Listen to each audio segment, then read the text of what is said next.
There we go. Diane, how are you? I am well, thank you. How are you?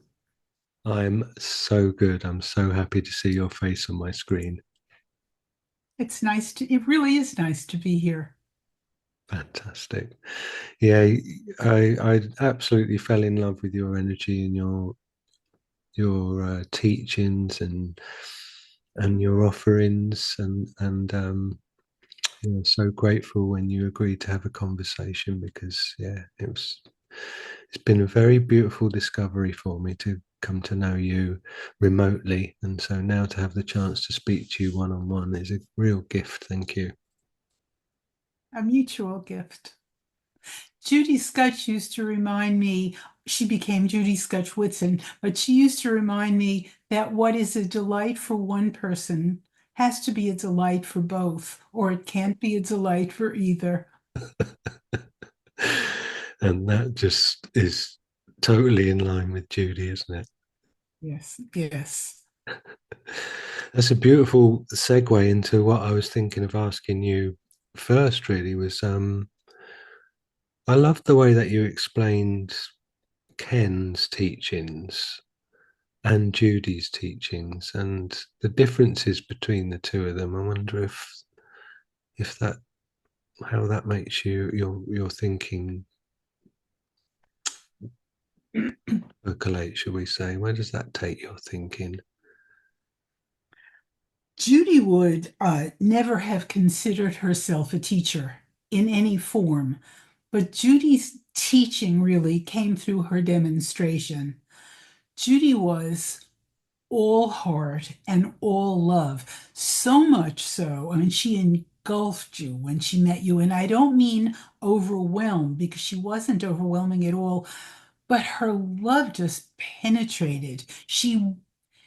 I don't think she ever met a person that she didn't see not just the holiness in them, but that place where, and we all have it one way or another, of wanting to be accepted for what you are rather than anything other than that. She granted acceptance. So an impeccable teacher to be around, and she lived the thought system 24/7, as did Ken, but they had very different purposes and they each fulfilled their role.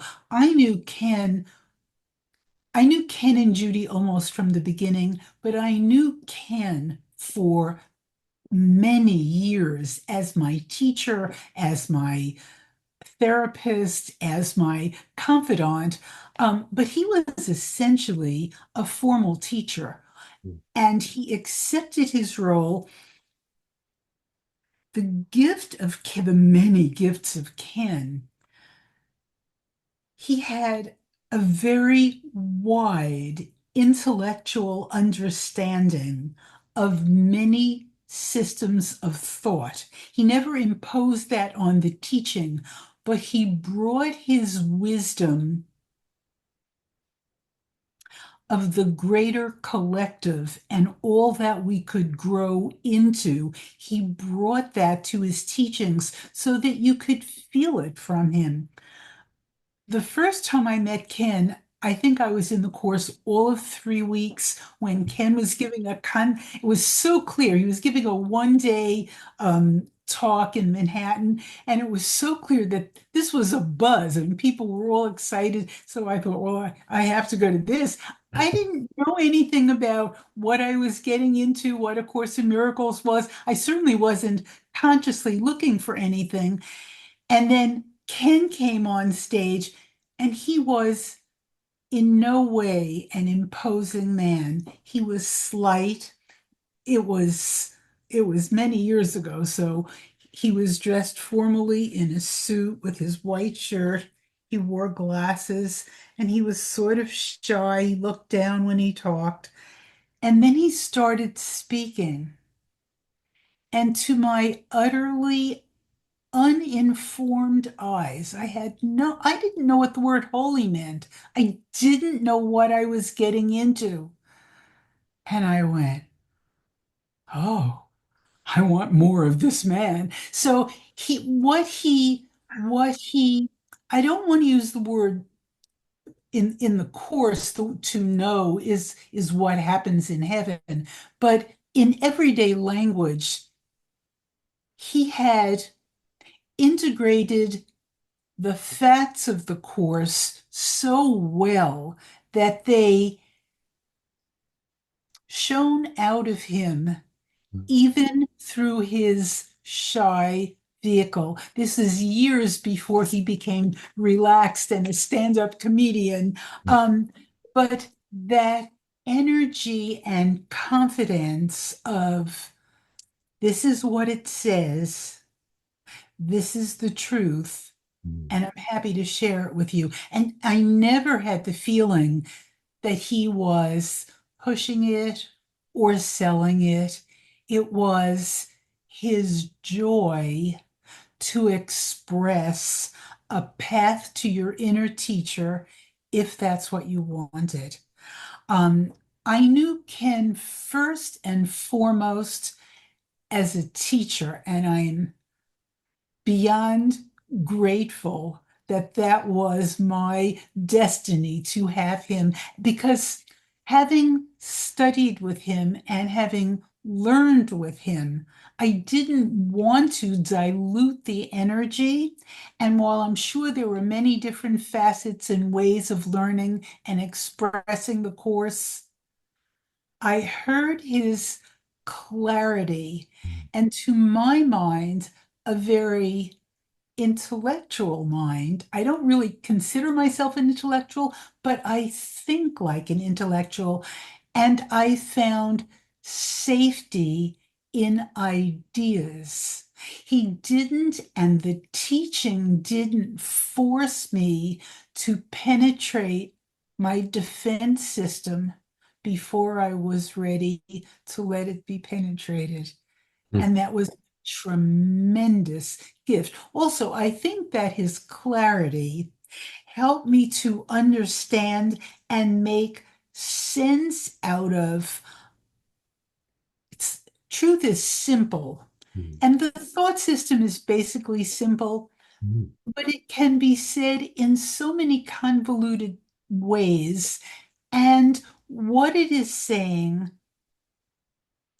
is so earth-shattering to this, at that time, very young woman, very body identified, very worldly identified. This was just going to be another degree in my arsenal of degrees. I, if I tell you, I had no idea. And so the clarity of what he shared with us made me safe enough to go way deeper into the waters that I didn't even know were in front of me. So, if you're asking about the difference of Ken was, and he was certainly much, Ken was heart and humor and warmth and teasing and an ability to see beyond form, and he was many things, but his presentation was an intellectual one. Um, I don't think I could have learned the course any other way. Whereas Judy was heart mother. Um, and because she had studied with Bill and Helen, and Ken, she had been trained through the finest of the intellectual understanding, but hers was a nurturing entity. And it's not that Ken didn't nurture, but Judy nurtured first. You could almost miss her incredible intellectual gifts for her chicken soup, for her ability to um, see you and know what you need and bend over backwards to make you comfortable and give it to you. And it's just making me think about when Judy's telling the story of when she first met you, and you guys were, I think you were only expected to like have a cup of coffee and a bit of a chat. Oh, yes, yes, yes. And And then that lasted for she says, 7 hours later, my husband came in and said, well, what's for dinner? I mean, he was shy about it. He was really very nice about it. But Judy, are we going to have dinner tonight? A beautiful way of knowing that you're meant to be friends for a long, long time. And that initial spark turned into that. Judy was very intuitive. Mm, And I think she knew from the moment she met me mhm. that we had a destiny together. Lovely. I thought I was going for lunch with Judy Scotch Whitson. I mean, I didn't think further than that. So, Beautiful. um, And I'm also thinking about Ken would often say to you, go deeper. I think that's he would do that usually when I brought a challenge in my life, and he was very involved in my personal life. Not that he was involved in it, but yes. he knew all the players. He also knew all my buttons, and he knew which themes were going to repeat almost before they repeated. Um, And so he would let me talk through my drama, as any good therapist would. And then he would ask a few key questions that, because I was semi-bright, I could hear where he was going, and I could click it in intellectually, and I could grasp it a little bit more. And so I would think, oh, isn't this wonderful? I got it. I can take it. And then he would look at me and he'd get very still and he'd go deeper. And I didn't quite know what he was talking about, and I didn't think about it because I already felt like I got a lot. Years and years later, I was talking to John Monday, and John said to me, Diane, when you talk to Ken, did he ever say to you, go deeper? I thought, does he say the same thing to all his people? Um, but I thought about it because it's an interesting expression and I've heard other people use it. So apparently it's a question that a teacher who is a spiritual teacher will ask. I'm sure other people do too. But one of the things I always get when I review the course, when I review, my favorite, my book has all kinds of paper clips in it because I can go review those pertinent lines. Sure. One of the messages that I personally always get is stay open, Mm, stay open. You mm, think you got it. You think you let go. You feel like you've experienced a shift. Don't close down. mm, Stay open. There's more. There's more. There's more. This course will literally take us from here to eternity. And it's such a mouthful because it meets us exactly where we think we are.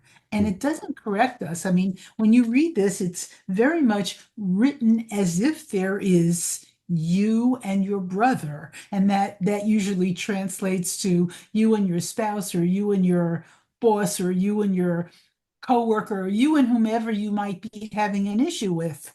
mm, So he speaks to us on the rung of the ladder where most people, in my experience, and I know that that may be different for other people, but most people, in my experience, come in thinking that they're a human being and that they need to fix, make better specific problems in their life.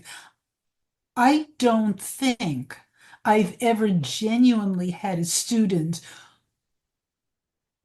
well, with a couple of exceptions. I don't think I've ever had a student who came to this course already knowing at a very deep level that they were not a body with other people in their life having to make adjustments. Most people come in thinking this is a very real physical world, and they're not ready to take responsibility for choices they're making in their mind. And I think if I had understood clearly that I was going to be trained to make other choices in my mind and I couldn't be a victim anymore, I think I would have run out the door. So the course and Ken met me, but me has met everybody where they thought they were. And then with the gentleness of a silk scarf brushing over a mountain, said in so many different words what it means to recognize that you have a choice, that the choice you're making has consequences, and that when you're making a faulty choice, you can indeed step back and choose again. And this is Diane now. Neither Ken or Judy Yeah. would say it quite this way, but when I'm stuck, I know intellectually I have a choice. I know that. Mm. But it doesn't feel to me so much that I'm making a choice as I release a tight grip I have on the choice I've already made and I make way. That's the prayer of my heart, that I make way for another thought and experience to come into me. Um, and as a new student back in 1979, I didn't know that that's what was being asked of me, and I didn't know what I was being led to. Mm.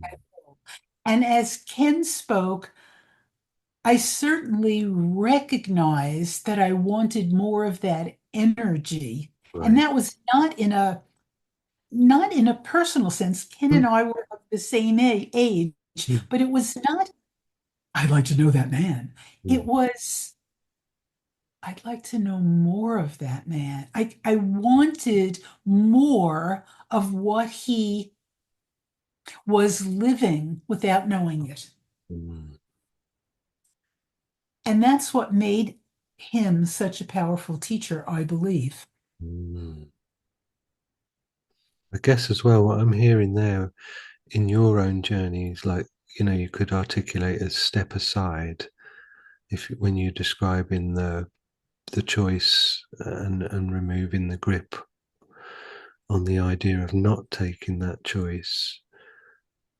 The same principle really could apply to what Ken's gently suggesting. He's not forcing something, but step aside is like another way of saying choose again, really, isn't it? Yes. And it's interesting that you say not forcing, Mm. because I can remember going to Ken. I almost envision a cat with a dead mouse bringing it to its master. Ken, I have another problem. I have another issue. Blah, blah, blah, blah. And clearly, I was bringing him my little dead cat that he knew was going to get me into trouble. And he tried to speak to me logically and say, Diane, you've been down this road before. You really don't want to do it again. No, I have. I was definitely going. And finally, he looked at me and he said, you know what? If that's what you need to do, go do it. I will be here to pick up the pieces. I mean, it was so totally open. He Mm. was really saying, you know what your choices are. I really didn't. But he was giving me the benefit of the doubt. I was caught by my ego, but you know what your choices are. And if this is the road you want to go down, I will love you anyway, Mm. which gave me pause. Mm. Gives me pause now. Beautiful. How how do you think you like, if we said that one of Ken to some sort of sum up um an aspect of what Ken brought to the table, if we said making the unconscious conscious, but then looking at the error and not making it real, what how does that land in your thinking in terms of that almost that juggling act of making the unconscious conscious, looking at the error but not making it real? I think the whole course is about making what we already know Mhm. conscious and reflecting reality in English, conscious and real. I mean, not real in the course terms of real, but conscious and real so that we can see it. Mm.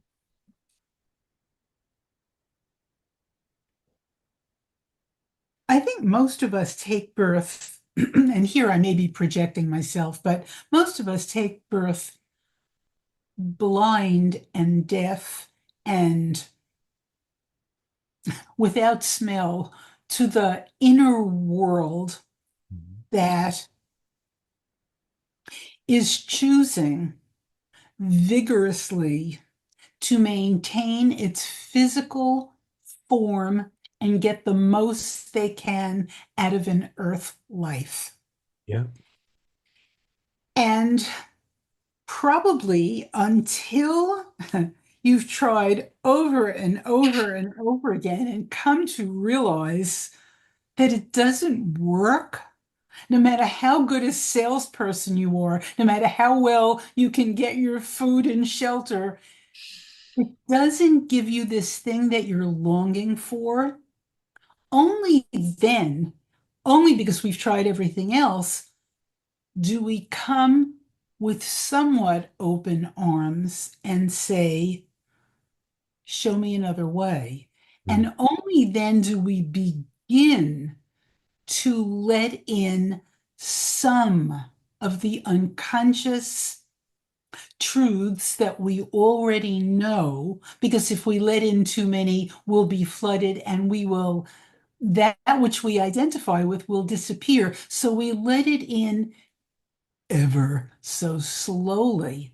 But the whole course is about making our unconscious knowable, that we might see in the very early stages, that we might see what we're choosing, Mhm. and ultimately that we might be open to being in that energy. And I think, and beyond that, though for me personally, I don't know that it's beyond that. Because I'm still at a point where in my life, if there's a challenge, I have to sit and I know there's another way of seeing it, but Mm. until I formally sit, not always, I mean, sometimes it happens on the spot, but if I'm caught, I have to make an effort to release that thought that I have tightened around to, that I might be open to more, that I might experience ever so much more. And I'm not asking for that latter part. I'm only asking to see differently. And that latter part of expanding into something even greater than I had realized seems to happen as an aftermath of that. So I don't know if it was Ken who said the course is about making the unconscious conscious, or whether it says it in the course. It might have just been Ken who said it. Mm. But the Course certainly speaks about, and Ken certainly spoke about, not making the error real. Mm. Well, to a certain degree, everything in the world of form Mm. is an error. Mhm. So then you come to a kind of level two, I mean, at a primary level where only that which is oneness is real. Yep. Anything that is not oneness is an error. Mhm. I don't know anyone who can live at that level only, though I do know quite a number of people who can talk at that level. And I think it's dangerous mm, because you want to see what part of the world you are making real, mm, not to make yourself wrong, because you're never wrong. mm, Wherever you're dreaming you are is the perfect place to wake up. Jesus tells us he will meet us on the rung of the ladder that we are. No guilt. So wherever we are, we want to see where we're making the error real, that we might get brave enough. And sometimes I'll kid around and I'll say, I'm not giving this to you. I'm just opening up to get your opinion. I'm taking it right back. But honest enough to know that there is another way. mm, And then the opening, it's like molting a skin mm, because I have identified with whatever it is I've tightened my thought system around, mhm, and I'm getting something from that. mm, I'm getting, oh, you poor dear, or I'm getting some kind of a charge. So to be open to another way of seeing is enormous. Um, I've reached an age in my life when a lot of my very dear friends are dying, mm, and it's jolting and it's jolting. Let's leave it at that. mm, One of my closest besties, so she's been a bestie of mine now for over 30 years, and I met her because she came to my class as a Course in Miracles student. And she has many multiple prognoses, and she's a smart woman, so she understands what that means. And so we were talking the other day, and she said, "But Diane, I really want to live." Now, she knows intellectually and more than intellectually because I've seen her in such difficult situations where she has almost effortlessly turned pain into gratitude, into extending no guilt to people who have done actions that were not what she would have chosen, but she did not want to make them guilty. She was so grateful for the experience of growing in her mind. So we're not talking about someone new. mm, Still, there is that identity with this form mm, and this body. Many, many years ago, and it's not direct course, but one does smorgasbord every so often, even though I come back to the course. But I did study for a number of years with Gurumai Chidvilasanta, who was she took over when Muktananda passed away. And he's a great Indian sage, and his students thought he was a god. Now, A Course in Miracles would say God doesn't come into form, but what I'm talking about is the holy man with definite awareness of truth. mm, And still, on the night before he died, and he knew he was going to die the next day, he had called all his special followers to the ashram.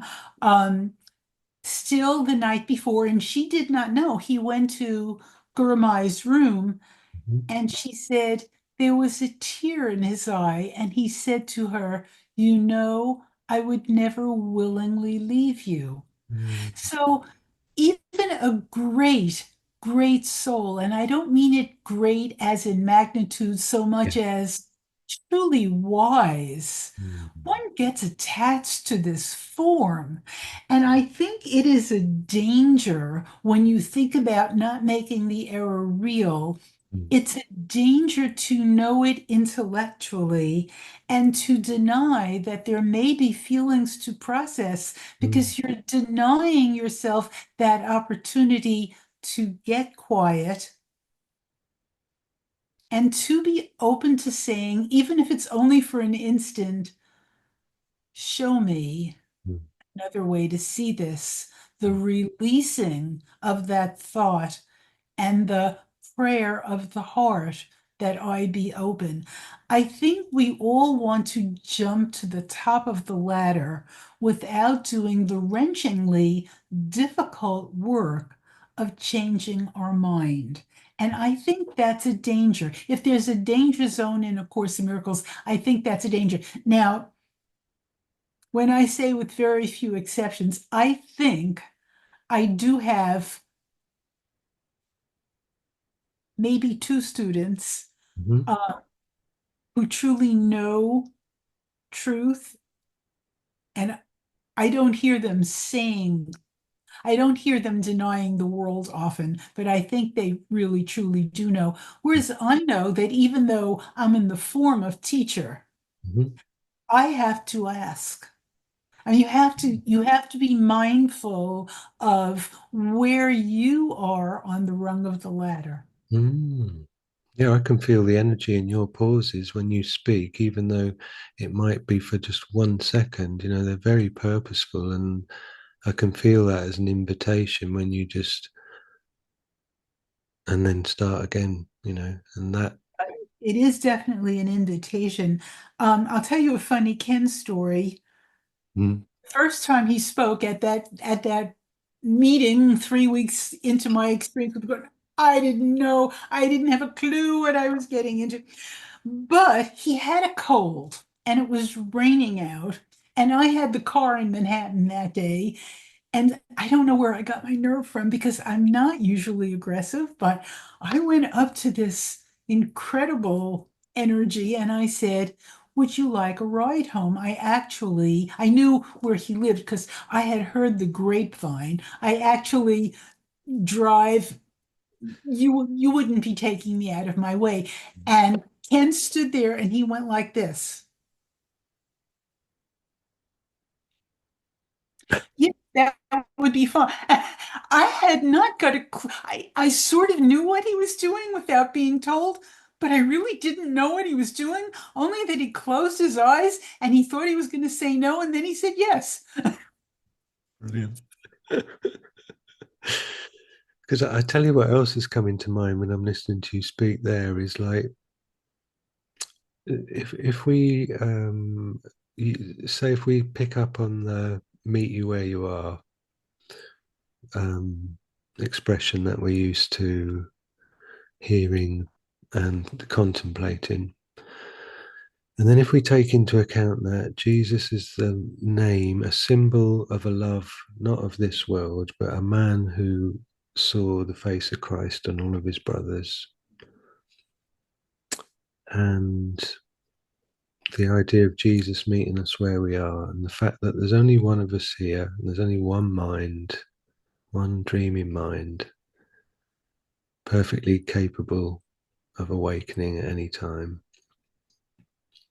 And if we don't meet ourselves where we are, instead of it being the course meeting us where we are or Jesus meeting us where we are, if we don't meet ourselves where we are because we've got a leaning towards some sort of ideas of grandiosity, or maybe it's not even that conscious, maybe we just need to rein it in and just actually acknowledge that I'm thinking of the Buddhist thing as well, of like always saying to yourself, whatever step I think I'm on, there's thousands and more steps ahead of me to go up the mountain.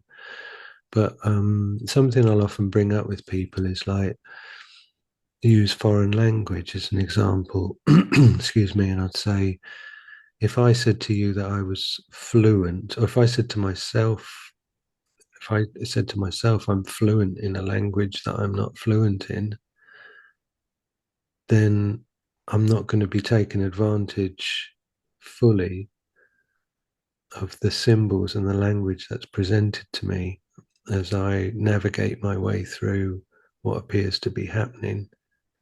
Whereas if I'm honest with myself about where I am, then what the conversation that I'm having with myself via symbols, via other people, via the words of a stranger passing me in the street on a telephone, something in a book, something on a billboard, in a movie, then I can meet myself where I am, and then I can maximize the potential for all of these things to serve that unification of purpose of me awakening to reality and to truth as much as I can whilst I'm still here, quote unquote, in form.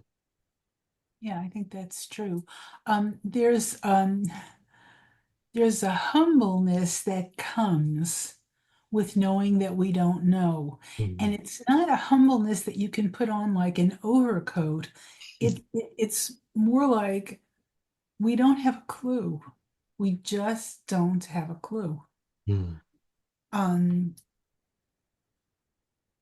and maybe that's necessary because if we understood the vastness of the journey, maybe we wouldn't even put one foot on it. And another thing, when you say everyday life, I think that the course intends us to live our everyday life, whether we are working or whether we're in a marriage or we're on our own or planting the garden or walking the dog or whatever the many different things you can think of. We dreamt the body and the separated dream and our particular carpet of time, very specific to each one of us, because we had something that we could either use it to take us further into the dream and not get to know our mind, mhm, or to use it to unroll that carpet mm, and to awaken from the dream. So we're not meant to be strictly reading the book and holy, but in living our everyday life and seeing our genuine reactions to it, using those reactions to bring, I'm going to say to bring to him, but really to bring our mind to that level that is more abstract, that can show us another way, and then come back from that abstraction and come right back into our daily life. love that. That's brilliant. Our Mm, daily life is our classroom. It's what we do believe. How do we know? Because we're living it. I mean, with very few exceptions, none of us can get very far without food and water and shelter. There mm. was, it's off course, but everything is course. There was a woman in India who was very heavy. She had a weight problem, and she would pray to the gods to help her with her weight problem. And I don't believe it. I think I just lost I think that the punchline of her weight problem was she finally was able to go without any food. So she's somebody who didn't have to go through life in the ordinary. She was finally able to go without any food. I think she took a little water and she became a great Indian saint. And so her particular form came through her particular thought system, and she believed that the saints helped her to do something that was supernatural. But that's not the way of A Course in Miracles. We are asked to be in our form, eating our meals and coming back to peace. Knowledge is not the goal of the course. It may be a wonderful afterthought. It may be the cherry on the ice cream, but peace is our birthright, and it is we who choose against it and we who can choose for it by being open to coming back to it. That's the particular focus, one of thousands of focuses, but that's our particular focus. Mm. So, I tell you what I love about that as well is because in my notes of potential talking points for you and I, there was something that I'd written about maybe discussing the fact that there are many lessons in the workbook which either point to our holiness, part of the Christ mind, or even point towards the abstraction of trying to explain or give a signpost to reality outside of the world of form. I find it really fascinating and obviously very purposeful that Ken's favorite lessons, you could use those in any conversation with someone who didn't realize that they were an equal part of God's son. You know, if you think of I'm never upset for the reason I think, and I could see peace instead of this. There's no you can talk to any you can mention that to anyone, and that's translatable without it triggering somebody and putting their shackles up because they think you're going to talk about God or talk about spirituality. Yeah. Um,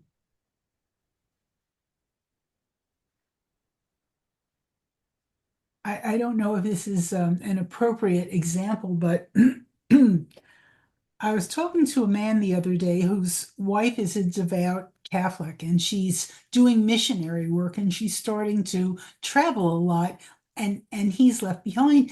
And he was sort of sad. He said he could accept that. He understood that this was a real calling for her. And he said, I'm just not spiritual.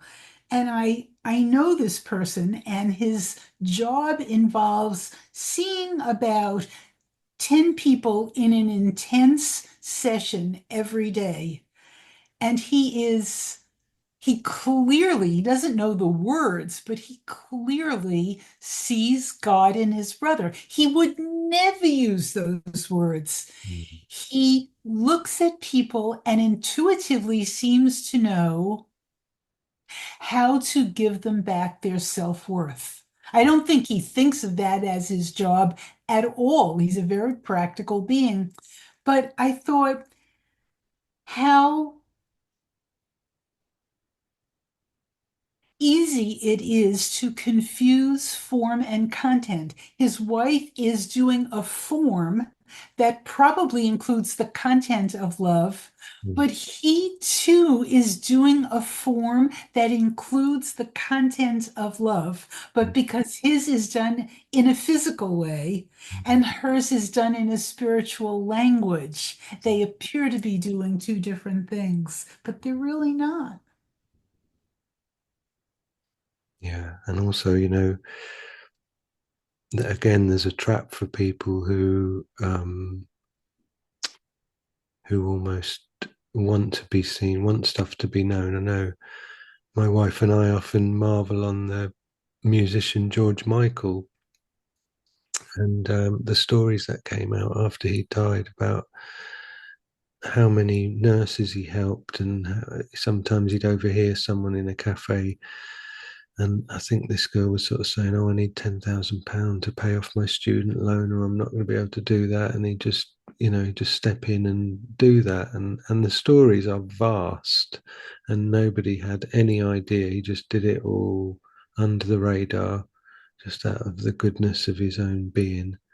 And then the flip side to that being, the dangers of when people get caught up in wanting to sort of do stuff on show and maybe polish their own halo in public so other people can go, wow, aren't you holy? And you go, actually, yes, I am. I'm very holy. Yes, I haven't had an ego for years now. It's a wonderful It's experience. seduction. It comes with the territory sometimes, and one needs to be mindful. Mm, One needs to keep the unconscious conscious. What am I doing this for? I used to keep on my phone, what is your purpose? Because I think it's such an important question. mm, And I born a New Yorker and still always in a hurry and never with enough time, I need to be reminded of what my purpose is, or I could get so busy doing that I could forget. So, in a sense, the course works both as a conscious decision. What is your purpose? I mean, that's very clearly upfront. That's not unconscious, but it's coming from a decision that I've made that I want to be more conscious of my unconscious choices. And I want to remember who my brother is. And Mm. every so often, my ego comes in and says, and I want to remember specifically that brother, because then I'll look like I'm really special. And it bites me in the ankle every time I do that. So that's a good teaching too. But Yeah. it, of course, does make you very aware of your silliness, Mm. just silliness. Mm. Yeah, You're really important to just a to maintain that lightness whilst and acknowledging how deep it is. also not to take away from the genuine mind awareness that many people studying the course for decades or weeks have come to, because those are real too, very real. They are ready. Mm. But because that is not usually my experience, I need to keep myself on the straight and narrow and know that where I am, no matter what happens, I have a choice as Mm. to what I hold on to, which belief system I want to follow. Mm. And sometimes I feel real resistance to giving up an ego identity. Mm. That is to be noticed. Mm. Not judged, but noticed. Mm.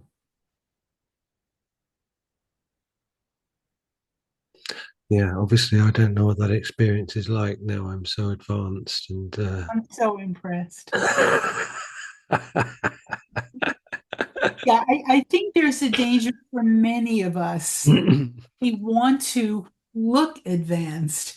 And I think that's a pitfall of the ego. I do. Why would the ego not get its clutches onto that? It's going to, these thought systems, like, excuse me, the activity of mind that we call the ego in course vernacular, and you could say the inactivity of mind of the Holy Spirit are total, the 100%. You're 100% in one, or you're 100% in the other. So everything on the table is there. The ego's, it's not, the unification of purpose in a sense is like applicable to both, isn't it? Ego or Holy Spirit. You used a word, and I've lost it now. Vernacular? No, Okay, I've lost it. I'm sorry. that's all right. Yeah. Something, the in something of the Holy Spirit, the Oh, silence, the inactivity. the inactivity. Mm. It's such a, I've never heard that word used in relationship to the Holy Spirit, but it is an inactivity. The Mm. Holy Spirit, on one level, holds a state of remembering. Mm. The Holy Spirit is the memory of God's love. So, at another level, we could express it, holds that memory. And we always have a choice to turn to that and let it penetrate our thoughts or not.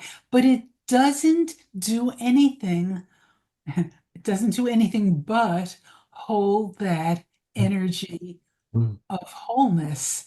Mm. And it is we who need to make the decision to turn back to it Mm. because we made unconsciously the decision to turn away from it.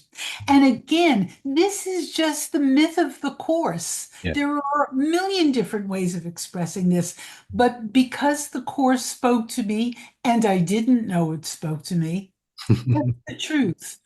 Mm. I didn't even realize that it spoke to me. Most people come in and they get this and it's like, wow, I read it in a week, or I would start to read it, and I, who did not ever sleep during the day, would fall asleep. What was that but my ego saying, no, you don't go near that? But it was my way home. At some very deep level, I knew it and I stayed with it. Mm. It wasn't that I recognized it, it was at a deeper level. I did recognize it, Yeah. but certainly not consciously. Mm. Yeah, like the mind level, there's some recognition. Well, the memory of God was activated. That's what was, yeah, activated in a sense. But yeah, I think the inactivity aspect is something that's kind of it's useful because with the ego being a mental activity rather than an entity, it's brilliant in the course that we have this personification in a sense because it helps to create a demarcation between where the mind is and where this identity is with the ego. It certainly helped me as a young man on my journey. It was to be freed from the identity of this thought system and to go, no, no, no, that's not you. This is and almost presented as a being, if you like, or an entity. And then as you move along with the material to realize it's an activity.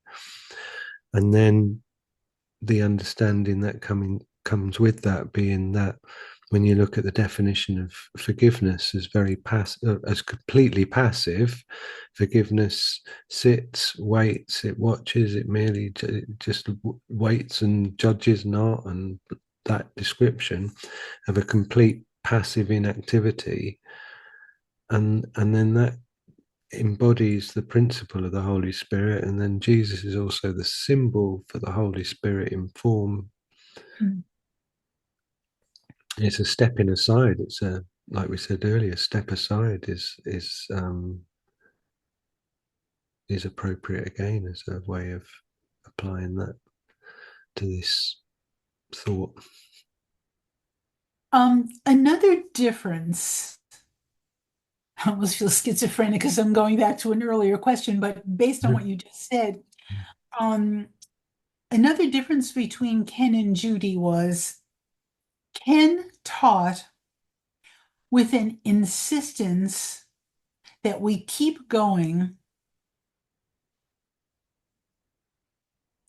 until we awaken to the Christ mind. No, those wouldn't have been his words, but Mm-hmm. he didn't want us to get off the bus too early and then clutch it like a hammer and say, I've got it.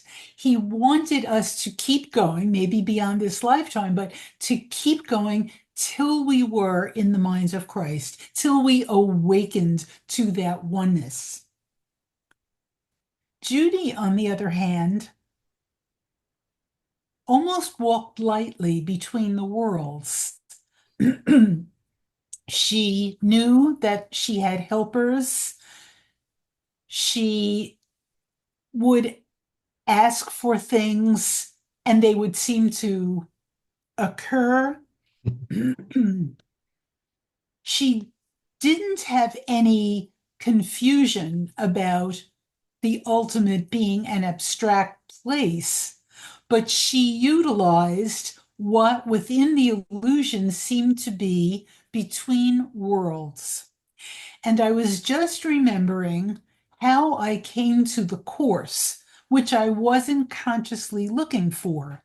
Mm. I was at the time, I was a practicing astrologer and numerologist in a previous incarnation. I had been a high school English teacher, but then I started studying astrology and became fairly well known and went on to numerology. And so I had an established office in Manhattan. Well. And with each thing I did, I thought if I studied English and read enough books, I'd learn how you're supposed to live life. And then I got attracted to astrology and I thought, oh my goodness, I really fit my sun sign. And then I learned it well enough to see that you could do predictive work. And that kind of took me to another realm. But I was looking for something. And so I went on to numerology. And at a certain point, I knew I hadn't found what I wanted. And Mm, I didn't know what I wanted. I was married, I had a child, I was well known as an astrologer numerologist, and I wanted something. And I stepped out of my office, which is on a very busy street in Manhattan on 60th and Park Avenue. It's a busy, noisy street, and out loud, almost a prayer of the heart, and I believe prayer of the heart is an expression in the course, but I said out loud to a spirit I did not believe in, mm, don't leave me here. I know that there's more. Those were my words. And it wasn't maybe 2 weeks later that I heard that Judith Scutch then was giving a talk on something called A Course in Miracles. And I thought, oh, miracles, I'm interested in that. I feel heat coming out of my hands when I feel empathy towards someone. And so I went to Judy's talk. I had no clue, but I think what I'm saying is there was this outburst, this prayer of the heart. Was it a coincidence? Did it coincide? Did helpers lead me to Judy? Was it all in the plan? I don't know the answers to any of that. But I do feel now that I play on many levels, even with the figure of Jesus. If I'm getting on a crowded highway and I'm driving, I will say to Jesus, the man, help me. I have no clue what I'm saying because certainly I don't even know how to finish that sentence. I don't know. I'm not expecting him to part the cars so that I might enter. I'm not expecting him to change my destiny. I think now that I've studied with Ken for so long, I am aligning my mind mm, with that thought that I can be loving. I don't need to be frightened here, that I can be loving whatever happens in the car. I think there is that alignment, but certainly in the beginning, there was a plea to a man, and then a recognition that it was a plea to a man who knew truth. And whether spirit actually has leeway to interfere with form or not, I know it's not the final stop, but I'm willing to be open to that possibility. Now, when I studied with Ken alone, I was not. And after being around Judy, I was, but I never forgot it wasn't the final stop. mm. Go deeper. Wow. So basically, again, and just so you don't feel schizophrenic, when these conversations really start to develop their own momentum, then they always circle in on themselves, and the topics that we pass through just keep surfacing and dipping in and out. So, um, yeah, it's brilliant that you're coming back to what we've already spoken about earlier. But I think that marriage, then coming back to what I was saying about the importance of us meeting ourselves where we are with the language that we're having, the conversation that we're having, like a soliloquy with the symbolism in front of us and around us. The combination really. So there's three identities. There's Judy, there's Ken, there's you.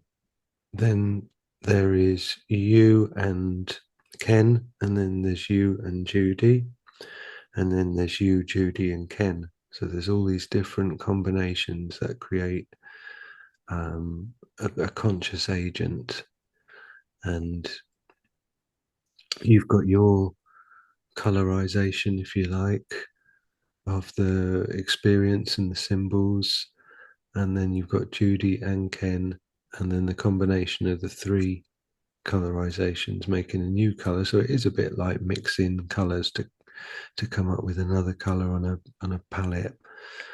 Um, and how interesting that their particular shades, if you like, combined to influence the color that you started to paint with, whether that be consistently or intermittently or amongst many other colors. Yeah, beautiful.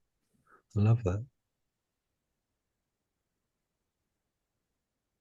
I'm not sure, but that we're not influenced by everything and everyone, irrespective of whether they're a core student or a spiritual student or an unconscious, seemingly unconscious person. Um, there's a constant reframing Mhm. until we're awake, because there are billions of ways to get to Rome, I think. And we each do it through our own personality and gifts. And I love your analogy is so perfect for me to use the painting and coloration. Not that I'm an artist, but I am exquisitely sensitive to color and I play with it a lot. So it was a perfect analogy for me. But yeah, I think we're constantly mixing and blending to get back to white.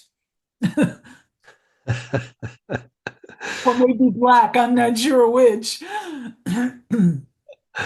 Or, clearness, because again, coming back to the Holy Spirit and the ego lenses, if you like, and the activity of mind or the inactivity of mind.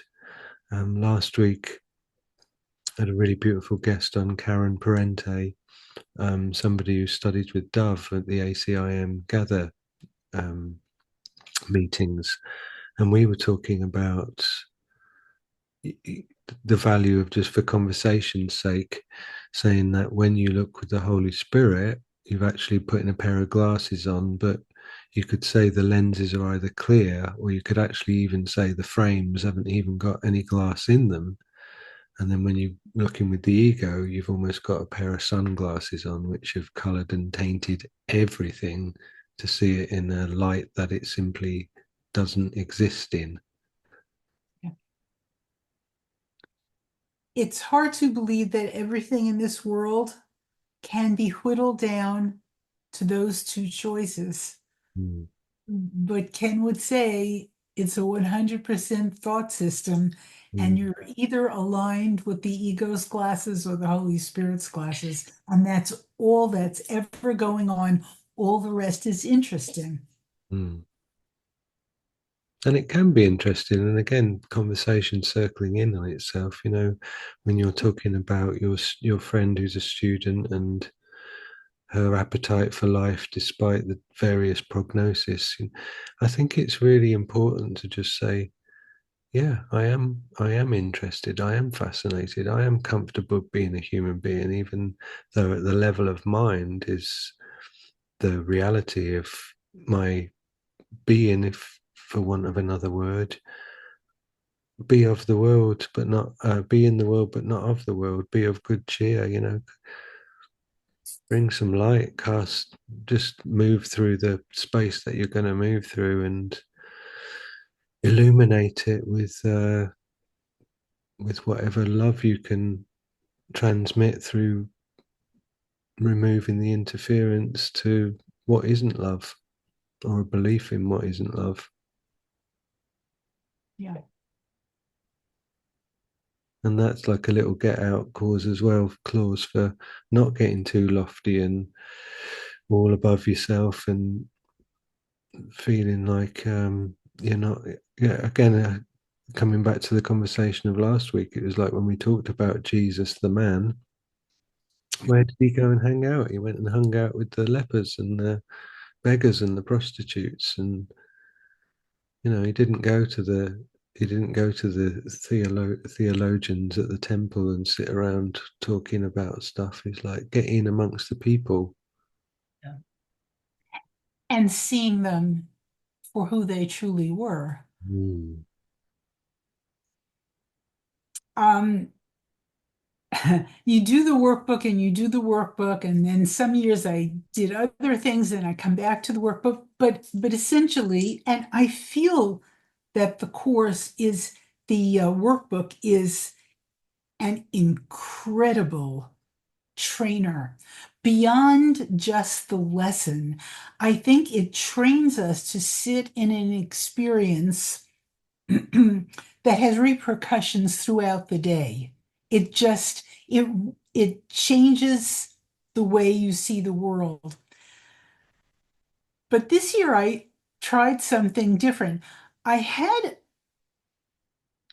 I had a vision of Jesus. Again, you don't know what you're projecting personally or not. It doesn't matter. The course is my framework, so I had a vision of Jesus. It could have been anything else. But he was seeing me in one of my ego states, and I could feel him go right past it and love Diane as she truly is. It was a very profound experience. It was many years ago, and I can still remember it, even though it's not here today. So now when I do the workbook, I think about the thought and I feel the gratitude that I felt within that experience. I feel the gratitude that that choice is always there, whether I take it or not. And this has been a hard one for me.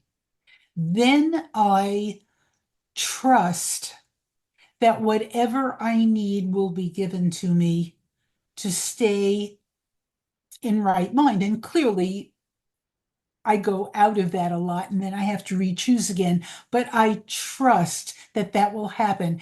And from that framework, after I've listened to my daily workbook lesson, and I can feel that gratitude that there is another way of seeing to who I truly am, to the trust. I then pick a spot in the room. I happen to sit in the same spot every day. So I look at the clock that's there and I say aloud to the clock as if it were Jesus, whatever the words of the workbook lesson I am doing, so that I'm doing it this year with a different coloration. It is, I'm feeling the gratitude, I'm allowing the trust that this is true for me, and then I'm telling it like a commitment to Jesus. And I have found it takes me even deeper. It's a method.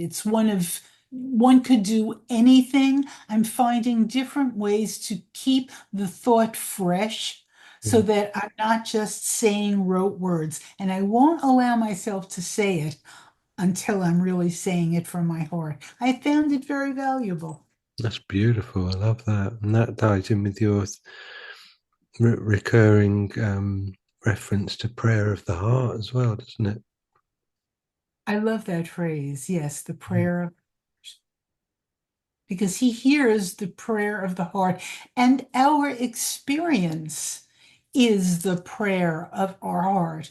If I want to experience myself as a victim, I will choose for an experience that proves to me I'm a victim. That will be the prayer of my heart. Yeah. And when the prayer of my heart is to allow his presence to guide me, Mm. that would be the prayer of my heart. Mm. I've moved all over the United States. I'm a native New Yorker. You might be able to tell by my accent, but I've moved all over the United States. And currently, I live in not the South South, but the south of the country, where people are of a very different, basically, a very different political persuasion. And we've just had an election here in the United States. Well, about 2 weeks ago, I was at the gym doing my body workout, and The man who trains me, different political persuasion, met a friend who also was of a different political persuasion. I didn't know this new man. I knew he was big and muscular. And he said something, and I guess he could tell from the expression on my face that maybe I didn't agree with him. I mean, I didn't try to do that, but maybe he could see instantly. And he turns on me and in a very loud voice, your eyes just opened. His eyes opened and he said, I know who you are and I know how you think. And the gym went silent. And this big man, and I could feel myself at first go, I can't believe this is happening. And I went into on automatic pilot. There certainly wasn't time for a formal prayer, but this is a call for love. I just went into it on automatic pilot. I cannot tell you that he saw it. I don't expect him to invite me for coffee, but I went from reacting with big eyes Mm, and to a feeling mm, that this was his call, or he wouldn't have expressed it that way, mm, that it didn't touch me. mm, And I didn't feel separated from him in feeling that. That to me is the workbook kicking in. All those days of practice, it's not a lot of practice, it doesn't take a lot of time, but something happens on an unconscious level. It is a course in mind training. If going to the gym makes me stand up straighter, which it apparently does, doing my exercise, and you don't have to do the workbook. I'm not making a plea for the workbook. Thinking these thoughts builds muscles that make it easier to make a rational choice for right mind. And it happens in an instant. Not always, but certainly often. mm.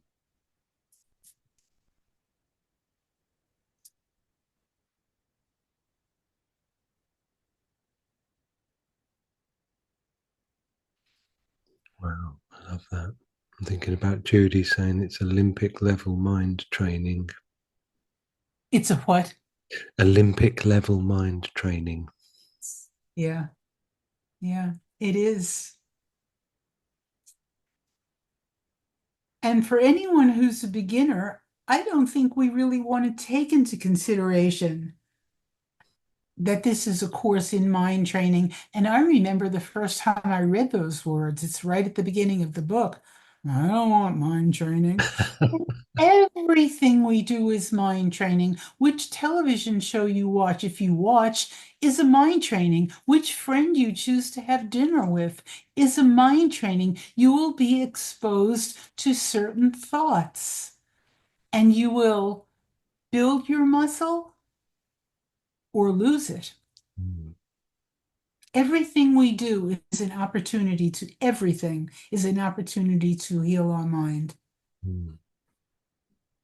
But yeah, I'm thinking also earlier when you were describing the way the mind responds to almost like there's like firework displays. There's an energetic thrill sometimes. You know, the ego is like feeds from the roller coaster, doesn't it? And you know, I know people who I've said to them, you know, I'm concerned. It's tricky to use language, but for the purpose of conversation, to say, look, I'm concerned that because you live off all of these firework displays and these thrills and the peaks and the troughs, that you won't be fluent in the silence, in the comfortable. You won't sort of recognize that a good day, if you like, or of some an experience of value is just when you just are and you're just being, you're just doing something really simple, but you're very present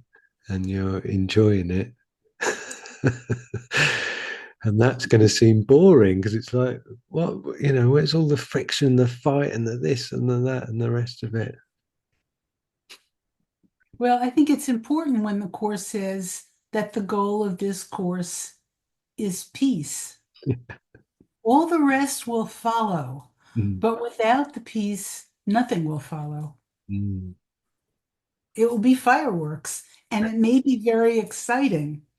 And Ken used to say, if you want to gallop in the world for a few more lifetimes, that's a choice. You can make it. You know, it's a choice. Um, but it won't give you what you're really looking for. mm.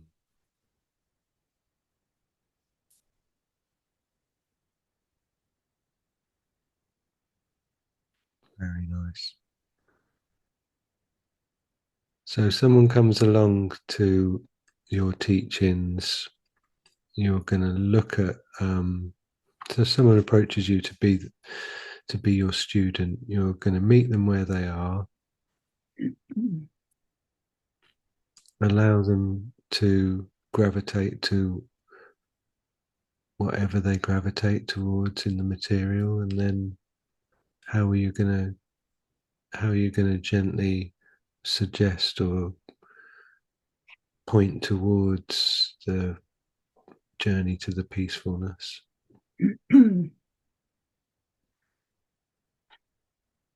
I came to the course back in 1979.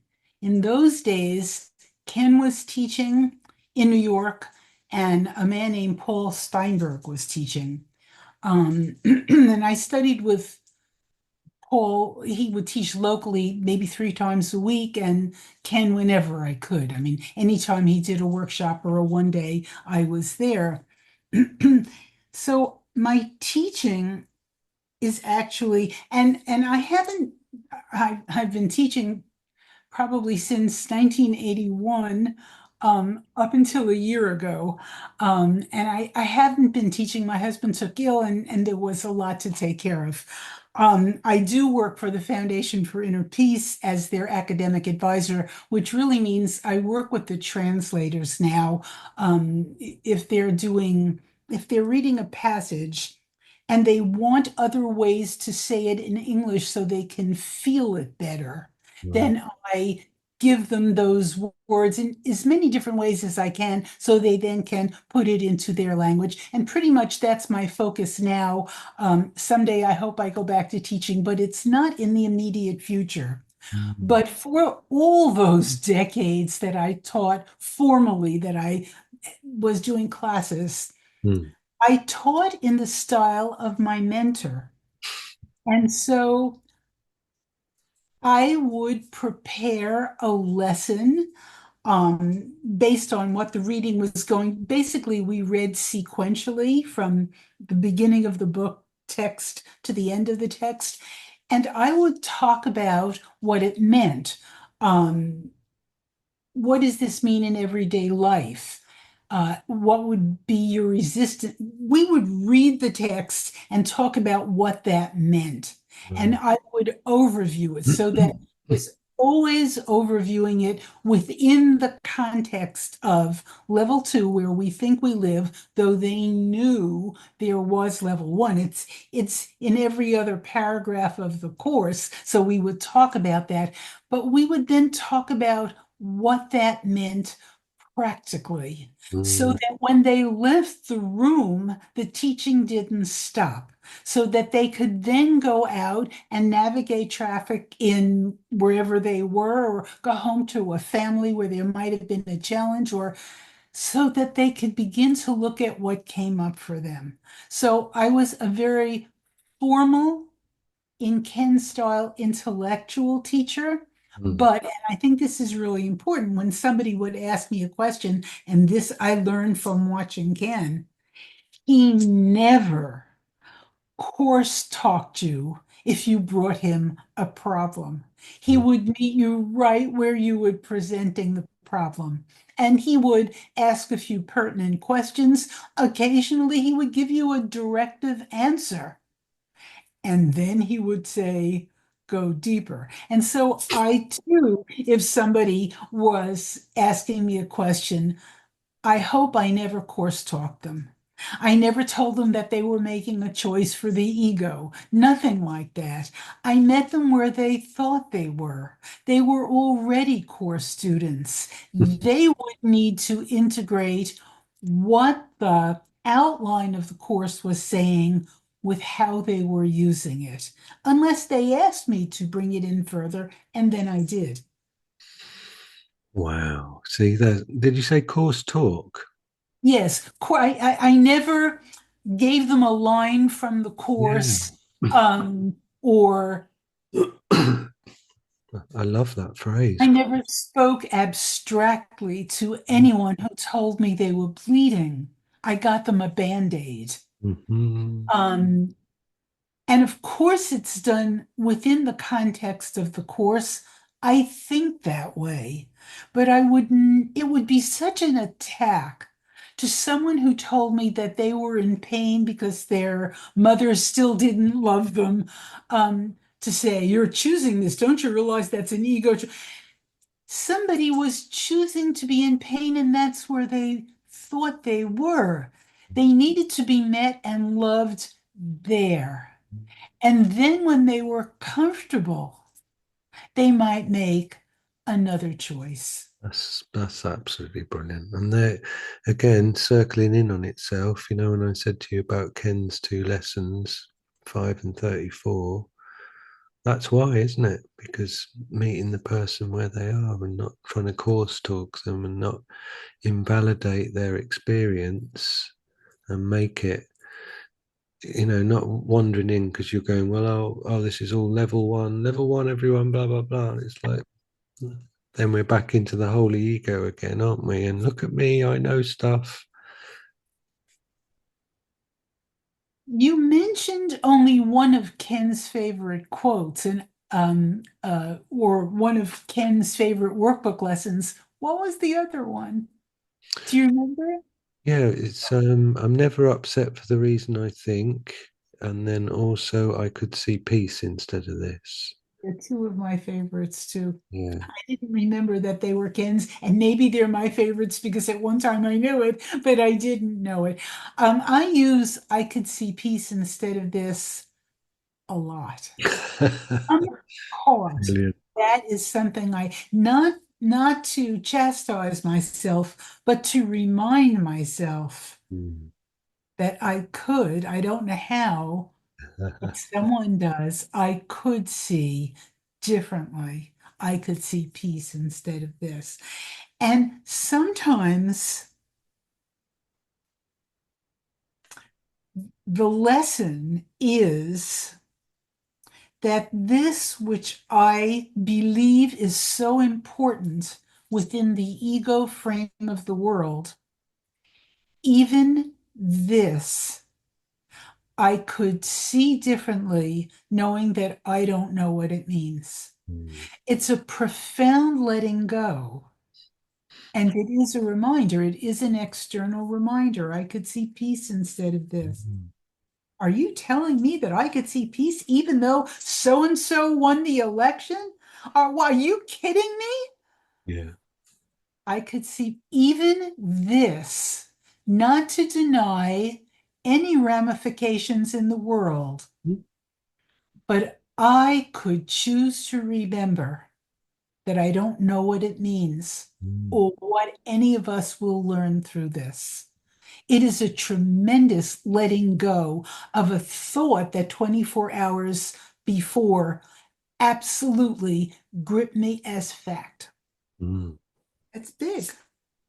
It is really big, and again, tying in with the not course talking to yourself. You know, I'm even thinking of like, forget this world, forget this course, and come with holy empty hands unto your God. And, you know, there it is in practice, really. You're talking about having spent nearly 50 years with the material, and then obviously meeting Ken so early on, and the time Ken spent as a just the, you know, the greatest teacher for a lot of us, and the understanding led to forget this course. You know, it's like put the course down, meet the person where they are, and use these two lessons, which are absolutely the fundamental foundation of step aside, choose again, make the invitation, align, but they're not using any airy fairy language that's going to put somebody's shackles up. Even sometimes for people who believe in God or abstraction, Hmm. sometimes using the word holy or any of its ramifications Hmm. can be a defense against really feeling, wanting to jump to that place of holiness before you've had the experience of letting go Hmm. and experiencing a shift Hmm. so that you're just in that place. Right, yeah, brilliant. Hmm.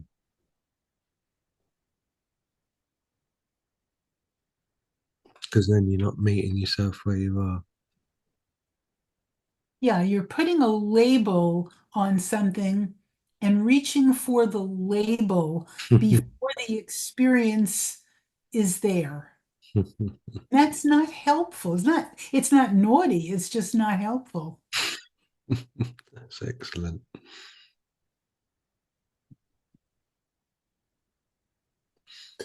It's reminding me of a phase that the word reductionism kept coming up in the podcasts because it's a scientific term, namely, but it's kind of like based on the fact that with the science model, if somebody posits or suggests something that they think could be the case, in order to prove that, they have to disprove what it's not, which obviously very much fits in with our model.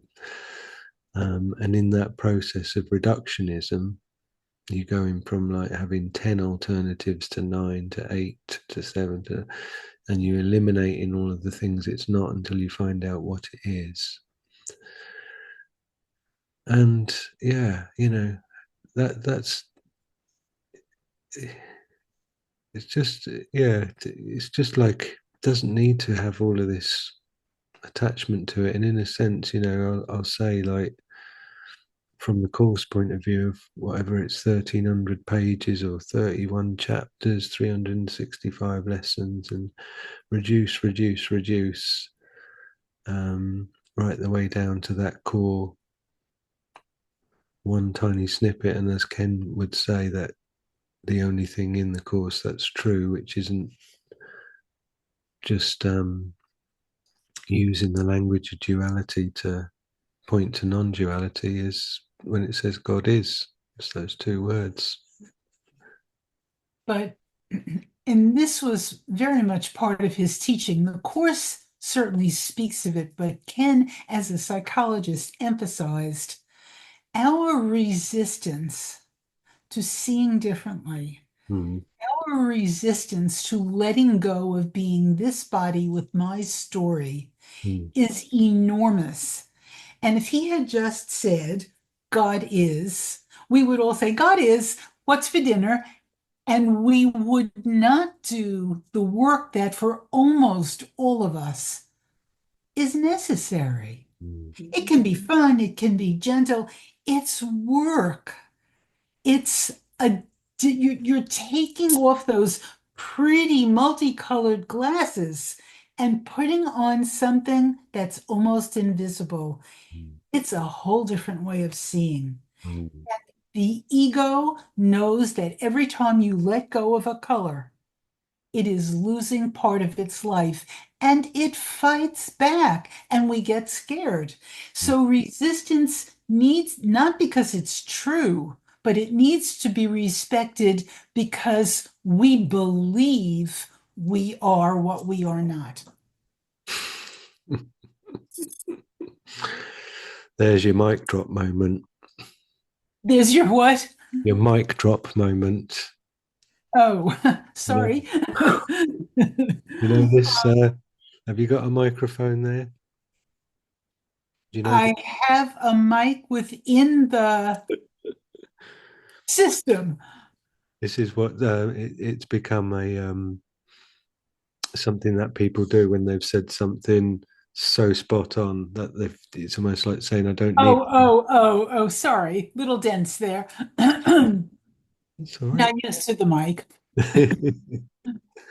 Yeah, that's absolutely brilliant. I love that. And again, these to articulate something like that proves what you're saying about Ken, with the God is statement. It's like you have to go through that journey to discard all of this. You have to learn all of this stuff to then discard it. Yeah.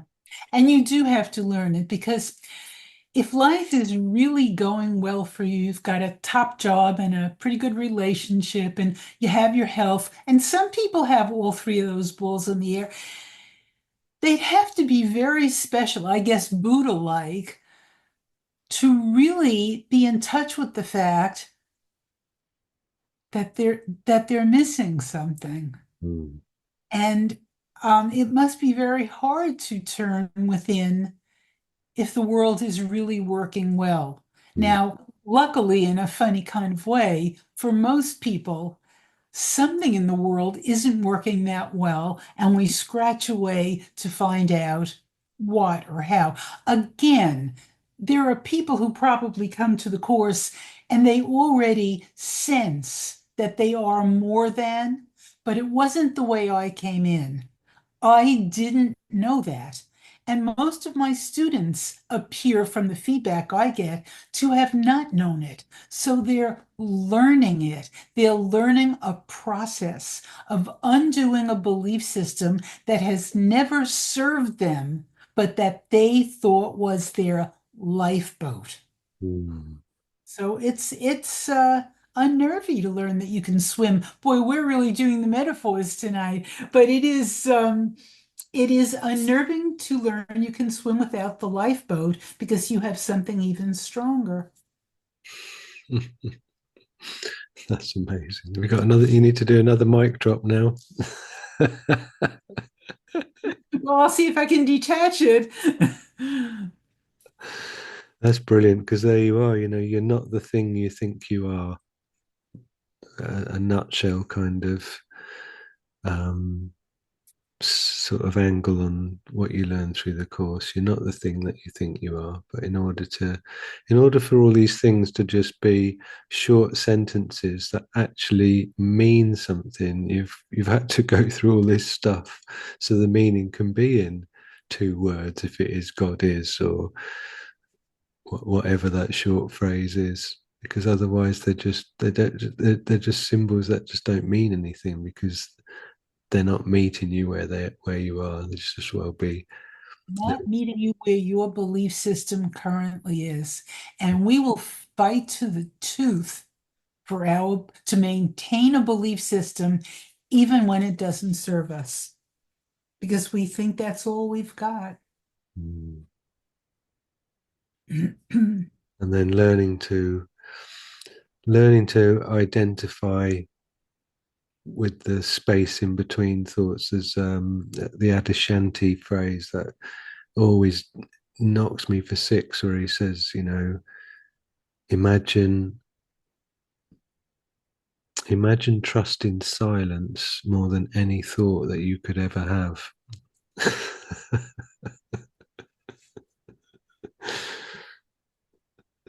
I'm writing that down. I don't remember that quote and I want to look it up. Yeah. Imagine trusting silence more than any thought that you could have. It's like, wow. Thank you. Absolute pleasure. It's lovely for me to give you a gift after all the wonderful gifts that I've received from you this evening and prior to today. And yeah, what a beautiful conversation, full of Thank you absolutely so much for wonderful stuff. sharing with me. I have thoroughly enjoyed it. Good. That's the desired outcome. What would Judy say about being delighted? There we go. We're going to tie a bow around the whole Always had. conversation. Of course, Judy wouldn't have tied one bow. She would have had the whole room done up in bows. I believe we started the conversation with you explaining, or in fact, I might be wrong. It might have been something we spoke about before we pressed record, but when you said for something to be delightful, it had to be both people. Oh, I think it was before we recorded. Well, in many different forms, delight would be one of them. Judy would always say, if a relationship is going to be good for one person, it has to be good for both, or it won't be good for either. One person is going to be delighted, the other person will either be delighted or the delight won't exist between them.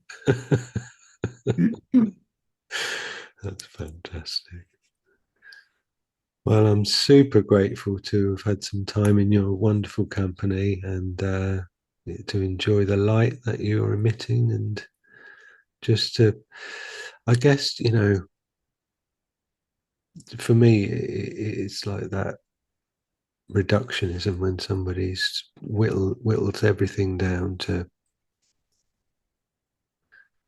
a knowing, going from a thinking to a knowing and a being. And yeah, I really, really appreciate everything that you've shared. It's been a really lovely time. Thank you very much. So you look after yourself, be well knowingly, and may the course be with you. And with you. Thank you, Diane.